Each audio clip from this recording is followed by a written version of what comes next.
Acts chapter 4.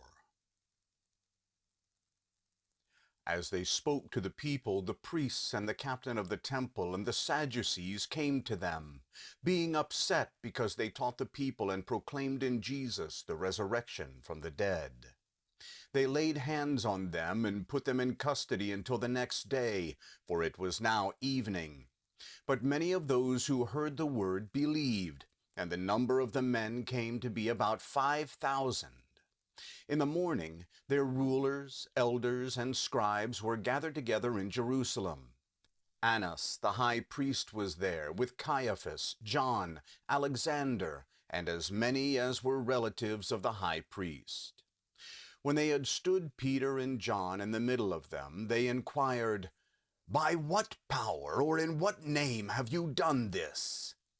Then Peter, filled with the Holy Spirit, said to them, "You rulers of the people and elders of Israel, if we are examined today concerning a good deed done to a crippled man, by what means this man has been healed, may it be known to you all and to all the people of Israel that in the name of Jesus Christ of Nazareth, whom you crucified, whom God raised from the dead, this man stands here before you whole in him.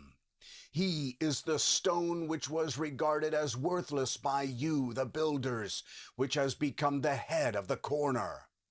There is salvation in no one else, for there is no other name under heaven that is given among men by which we must be saved."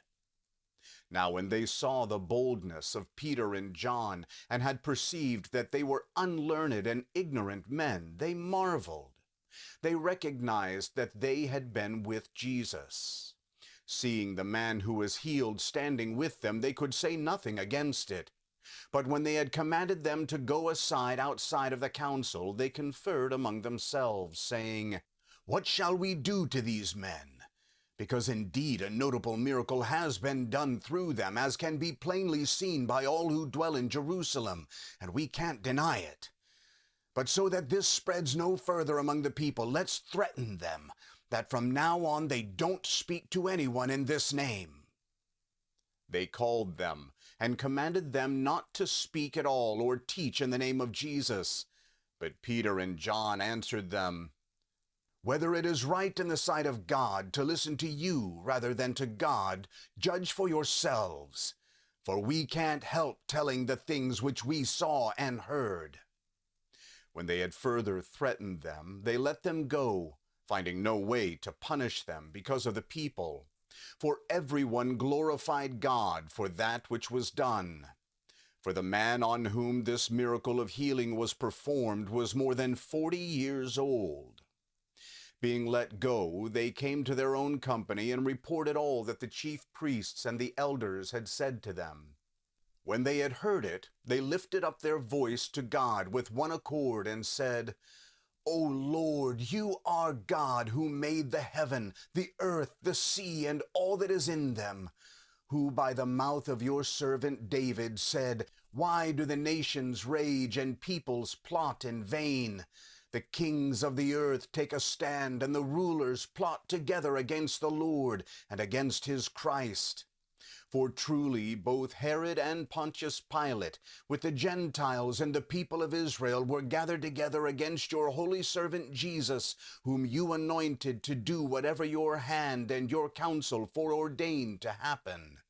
Now, Lord, look at their threats and grant to your servants to speak your word with all boldness, while you stretch out your hand to heal, and that signs and wonders may be done through the name of your holy servant Jesus."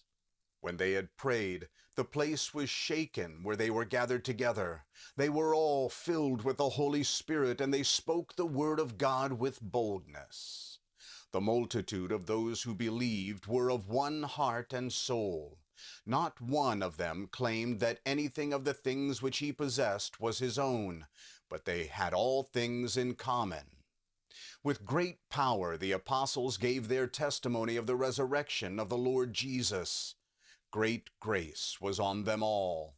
For neither was there among them any who lacked, For as many as were owners of lands or houses sold them, and brought the proceeds of the things that were sold, and laid them at the apostles' feet.